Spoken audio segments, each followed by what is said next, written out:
तो yes students, आज का हमारा जो टॉपिक है, आज हमारा फर्स्ट लेक्चर है इसका टेंस का। और मैं आपको बताना चाहता हूँ कि 01 लेक्चर नंबर 01 हमारा है स्टूडेंट्स। तो देखिए स्टूडेंट्स, मैं आपको बताऊंगा आज कि टेंस क्या होता है। हम लोग बिल्कुल शुरू से स्टार्ट करने वाले हैं। अगर आप 6th क्लास से लेकर 10th क्लास के बीच में है तो आपको टेंस अगर नहीं आते हैं तो आपको सीखना ज़रूरी है, अच्छे से सीखना ज़रूरी है। 6th क्लास मैंने इसलिए बोला ताकि 6th क्लास से समझ में आने लग जाएंगे। अगर छोटे बच्चे हो नीचे की तरफ तो पढ़ने का मतलब नहीं है, इतनी सारी चीज़ें याद नहीं रख पाओगे। बाकी पढ़ इसको पहले वाले बच्चे भी सकते हैं, कोई प्रॉब्लम वाली यहाँ पर बात नहीं है। तो 6th से 10th क्लास वाले बच्चों के जो पेपर होते हैं उसके अंदर भी 6 to 10 के जो पेपर होते हैं बच्चों के उसमें भी यूज़ आता है टेंस। तो आइए हम स्टार्ट करते हैं। सबसे पहले बात करेंगे कि टेंस होता क्या है। देखिए, टेंस का जो मतलब होता है ना, ये होता है वक्त, यानी कि समय।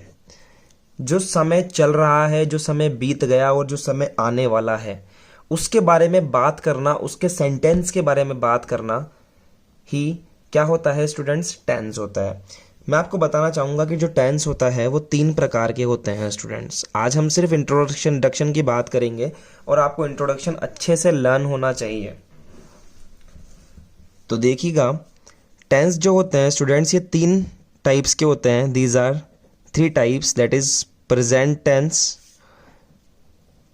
Past tense, and the last and final is future tense. देखिए, प्रेजेंट टेंस का मतलब होता है वर्तमान काल। वर्तमान काल मतलब कि जो अभी है, अभी मैं आपको क्या कर रहा हूं, पढ़ा रहा हूं, अभी मैं बैठा हूं, मतलब लास्ट में या तो है आए,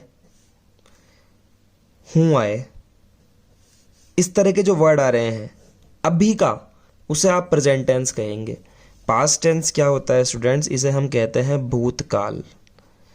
भूतकाल क्या होता है, मतलब कि जो बीत गया, था, थी, थे, पुरानी बातें कर रहे हैं हम। और फ्यूचर टेंस क्या होता है स्टूडेंट्स, इसे हम कहते हैं भविष्यकाल। क्योंकि इंडियंस हैं हम, इसलिए हमें इसकी इंग्लिश के साथ में हिंदी भी पता होनी चाहिए। तो टेंस भविष्यकाल मतलब कि आपको आगे की बात करेंगे कि जैसे कोई लड़का बोलता है कि मैं तो इंजीनियर बनूंगा, तो गाय लास्ट में, हम वहाँ जाएंगे, गे आ जाए। एक लड़की बोल रही है कि कल तो मैं दुल्हन बनूंगी, तो यस गी आ जाए। तो गा, गे, गी, इस तरह के वर्ड अगर आपको देखने को मिले तो वो होते हैं स्टूडेंट्स फ्यूचर टेंस। तो आपको समझ में आ गए कि प्रेजेंट टेंस, पास्ट टेंस और फ्यूचर टेंस क्या होते हैं स्टूडेंट्स। अब ध्यान से समझिए स्टूडेंट्स, इनके पार्ट होते हैं 4-4। अगर मैं प्रेजेंट टेंस की बात करूं तो प्रेजेंट टेंस के 4 पार्ट होते हैं। फर्स्ट पार्ट होता है इंडेफिनेट, दूसरा होता है कंटिन्यूअस, नेक्स्ट होता है परफेक्ट, और इसके बाद में एट लास्ट होता है परफेक्ट कंटिन्यूअस। इसी तरह से इनके भी 4 होते हैं और इसके भी 4 होते हैं। बस अगर मैं प्रेजेंट की बात कर रहा हूं तो मैं क्या बोलूंगा, प्रेजेंट इंडेफिनिट टेंस। पास्ट की बात कर रहा हूं तो पास्ट इंडेफिनिट टेंस। फ्यूचर की बात कर रहा हूं तो फ्यूचर इंडेफिनिट टेंस। तो इनके भी 4-4 हम लिख लेते हैं। ये देखिए स्टूडेंट्स, इसके भी 4 हैं, इसके भी 4 हैं और इसके भी 4 हैं। अब इसके बाद में आता है स्टूडेंट्स कि इसके हैं 4, तो इनमें से हर एक के भी 4 होते हैं। जैसे कि इसके 4 होंगे, इसके अकेले के 4। देखिए कौन कौन से होंगे। पहला होगा अफर्मेटिव, अफर्मेटिव। दूसरा होगा स्टूडेंट्स नेगेटिव। तीसरा होगा इंटरोगेटिव, GATIVE, INTERROGATIV, इंटरोगेटिव। और नेक्स्ट आता है इंटरोगेटिव, INT नेगेटिव। तो INT नेगेटिव इस तरह से लिख दिया।